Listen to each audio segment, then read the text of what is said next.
bright for peace and for the expansion of freedom, democracy, and prosperity worldwide in the 21st century. There is no finer program for preparing young Americans for leadership at home and abroad than the Boy Scouts of America and the Order of the Arrow.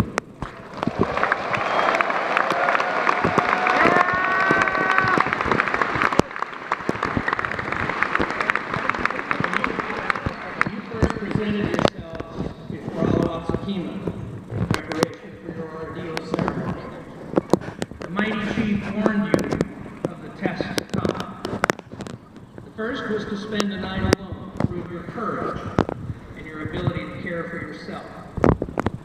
As symbolized in the ordeal ceremony, scouting prepares boys and young men to meet challenges. It gives them confidence in their capabilities and experience of leadership.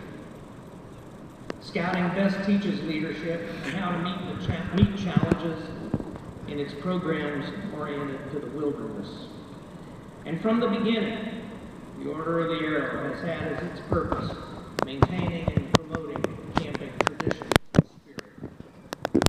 At a time when too many worry about American youth turning into couch potatoes, the prisoners of video and computer games, scouting continues still to thrust boys and young men into the wilderness to prove themselves, to learn confidence, self-reliance, to learn about themselves, about nature, about powers greater than themselves, to learn about the power of the soul.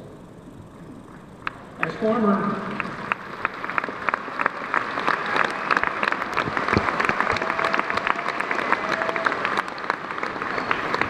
Supreme Court Justice William O. Douglas wrote a number of decades ago, "If throughout time the youth of the nation accept the challenge the mountains offer, they will help keep alive in our people the spirit of adventure." That spirit is a measure of vitality of both nations and men. A people who climb the ridges and sleep under the stars in high mountain meadows, who enter the forest and scale the peaks, who explore glaciers and walk ridges buried deep in snow. These people will give their country some of the indomitable spirit of the mountains. Scouting and the Order of the Arrow prepare young men for challenges, giving them self-awareness, the self-confidence that comes from meeting nature, meeting the wilderness on its own terms. And it starts with you. As disclosed by Alawat Sakima, was to spend a day in laborious and arduous labor to prove your willingness to serve, highlighting Scouting's teaching of the importance of service to others. As you grow older, you will find yourself surrounded by people of talent, power, influence, and wealth from many fields of endeavor. As you dream your own dreams of success, achievement, and fulfillment, your experience in scouting and in the Order of the Arrow should remind you always of the importance and the spiritual rewards of service. I entered public service nearly 50 years ago because when I was a college student, President Kennedy called upon young Americans to do so. Today, that's when I was a scout and then a college student. President Kennedy's words still beckon to all young Americans when he said, "Now the trumpet summons us again, not as a call to bear arms, though arms we need, not as a call to battle, though in battle we are, but a call to bear the burdens of a long twilight struggle, year in and year out, rejoicing in hope, patient in tribulation, a struggle against the common enemies of man, tyranny, poverty, disease, and war itself." The Scouting movement, the Order of the Arrow, show most dramatically that service to others, still calls forth the best among us to do battle with complacency, neglect, intolerance, and the emptiness of the spirit that are the common enemies of social peace and justice. This caring beyond self, this service to others, is fundamental to leadership. It is fundamental to scouting and the Brotherhood of the Arrow.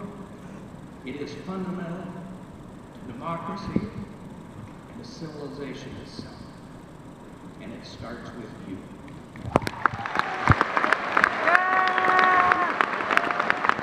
To prove that you can subordinate the appetites of the body to the high purposes of the spirit. Values are essential to leadership. Values such as trustworthiness, loyalty, honesty, kindness, and the respect and dignity due each and every person. This is perhaps Scouting and the Order's greatest contribution, teaching these values. Far too often, large problems of our world, of our country, of our communities are traceable to individuals forgetting or never learning the simple virtues of the Scout law. Think how different things could be if others, Scouts, would celebrate all we have in common while respecting our differences. As you look around the world and you see the many shapes of cruelty and oppression, as you look at our own country and your hometown, think if only people could practice the tolerance and justice and kindness and religious faith contained in the Scout Oath and law. Yet when was the last time you heard a celebrity you liked, someone from our pop culture, someone in a movie, on iTunes, or cable, or MTV, speak of responsibility, or honor, or duty? There are in too many places too few people with Scouting values, people who say, on my honor, I will do my best to do my duty, and mean it. In all our lives, there are people who seek after wealth and the many kinds of power without regard to what is right, or true, or decent. And yet you here tonight, and countless others in Scouting and in the Order of the Arrow, demonstrate daily that Scouting offers an alternative. That a life based on principles, on faith, on personal honor, on Scouting values can be exciting, adventurous, fulfilling, and uplifting to an entire community and to a nation. And it starts with you.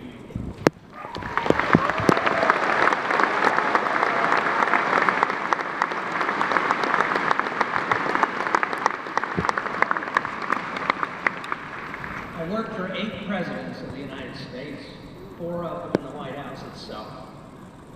I observed or worked with 14 secretaries of state, 13 secretaries of defense, 9 chairmen of the Joint Chiefs of Staff, 14 national security advisors, and more generals and admirals than I can count.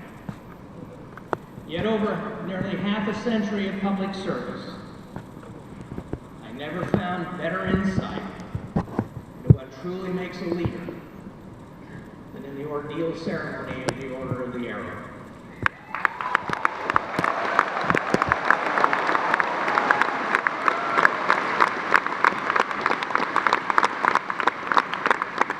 Self-confidence, self-awareness, and self-reliance, the spirit of cheerful service, and the importance of values, of virtue. In your ordeal ceremony, whether this summer or long ago, you heard the medicine man tell you, recount the legend of Chingachgook.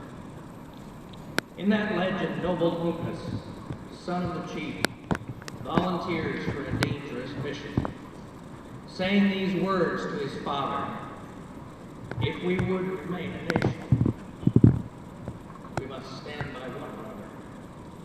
Let us both urge on